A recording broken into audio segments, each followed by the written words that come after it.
जळगाव बोलते। हमने लिखित स्वरूप पे, हम कोई काम तोंडी करते नहीं, पे उसी हमने पहली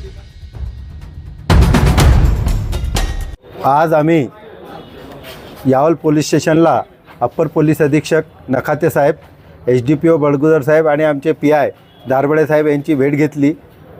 कुमार हन्नान खान यांचा जो दुर्दैवी व निर्गुणप्रमाणे हत्या केलेली आहे त्याच्या तपासात आम्ही माननीय पोलीस अधीक्षकांना विनंती केलेली आहे की त्याचा तपास SIT मार्फत करण्यात। दुसरी मागणी केलेली आहे की सदर तपास 30 दिवसात पूर्णपणे करून दोषारोपण पत्र सादर करावे। तिसरं विशेष मागणी केलेली आहे आम्ही की सदरचा खटला हा जलद न्यायालयात चालवावा।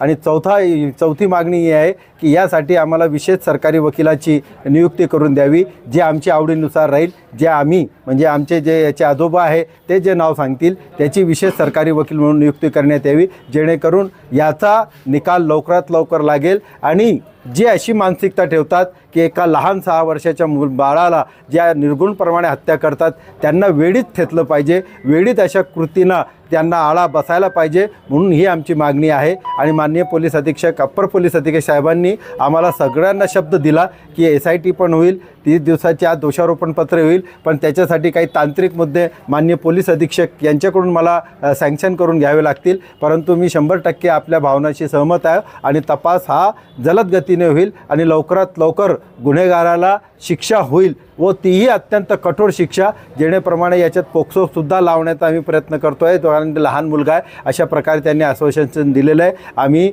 मृताचे आजोबांनी एक अर्ज वेगळा दिलेला आहे आणि संपूर्ण जिल्ह्याभरातून आलेले एकता संघटनच्या नावाने म्हणा किंवा सगळे त्यांनी एक अर्ज दिलेला आहे। दोघे अर्जांचा स्वीकार माननीय अप्पर पोलीस अधीक्षक साहेब आणि माननीय पोलीस उपविभागीय अधिकारी यांनी घेतलेला आहे। त्याबद्दल आम्ही त्यांच्या तपासाबाबत आता प्राथमिक स्वरूपात तरी आम्हाला समाधान आहे आणि पुढे सुद्धा ते चांगल्या प्रकारे आणि योग्य रीतीने तपास करतील अशी अपेक्षा बाळगतो। आणि आम्ही त्यांना विनंती केलेली आहे आणि त्यांनी विनंतीला आमचा सन्मान दिला, त्याबद्दल पोलीस प्रशासनाचा आभारसुद्धा व्यक्त करतो। धन्यवाद। फारुख शेख, एकता संघटन, जळगाव।